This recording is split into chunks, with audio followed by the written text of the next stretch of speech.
Hammaga salom qizlarjonlar, biz boshqa joyga ko'chib o'tdik. Ayrim blogerlarga o'xshab yangi uy oldik, o'zimizning uyimizga ko'chdik deb aldamayman. Men borimcha ko'rsatishga hech qachon uy olmaganman.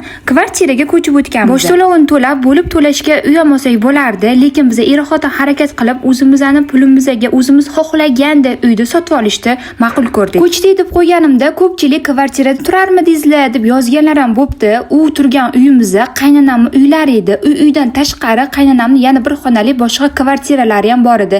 Ijaraga odam qo'yib qo'yganlar. Ko'chganimizning sababiga kelsak, men birovlarni yomonlab, o'zimni oqlashni yomon ko'raman. Qaynonasi bilan turgan kelinkalar meni vaziyatimni to'g'ri tushunadi va biladi. Hurmatli qaynonajonlar, bitta narsani bilib qo'yinglar. Agarda ishlaydigan kelin xohlasanglar, uy ishlari, o'zini biznesi, bola tarbiyasi hammasini birgalikda olib keta olmasligi mumkin. Mana shu narsalarga ko'nikkan holatda kelinlarni ishlatishga qo'yinglar. Agarda ishlamaydigan kelin olsanglar, bu kelin yeb yotishdan boshqa narsani bilmaydi degan gapni umuman gapirmayman. Pul topmaydigan kelin bo'lsa, uni yeb ichishi, rasxodlari, kiyinishi hamma narsa bilan ta'minlab qo'yishingiz shart bo'ladi. Chunki u kelin qorni ochligidan, ustida kiyim yo'qligidan sizlarning xonadoningizga borgan yo'q. Sizlarning o'g'linglar bilan chiroyli, baxtli yashash uchun borganini esingizdan chiqazmanglar. Biz kelinlar hali yoshmiz, hayotda past-balandligini ko'rmagan bo'lishimiz mumkin, lekin siz kattalar, biz yoshlarga chiroyli tarbiya berib, bitta ish qilishni bilmadikmi, olamga jar solgandan ko'ra chiroyligina o'sha narsani o'rgatsanglar, biz o'rganamiz. Qachonki kelininglarni o'zinglarni qizinglardek qabul qilsanglar, kelin ham o'zini onasidek qabul qiladi. Bu dunyoda kamchiliksiz idealni odamda o'zi yo'q. Qachonki kamchiliklarga ko'z yumib yashasak, o'shanda baxtli hayot ko'ramiz. Nima dedinglar kelinjonlar? Gapimga qo'shilsanglar, kommentariyada o'z izohinglarni yozib ketinglar. Shu bilan bizning yangitdan hayotimiz boshlandi. Menga obuna bo'lmagan bo'lsanglar, obuna bo'lib qo'yinglar. Qiziqarli va sizlarga foydali bo'lgan videolarni joylab boraman. Hammaga xayr.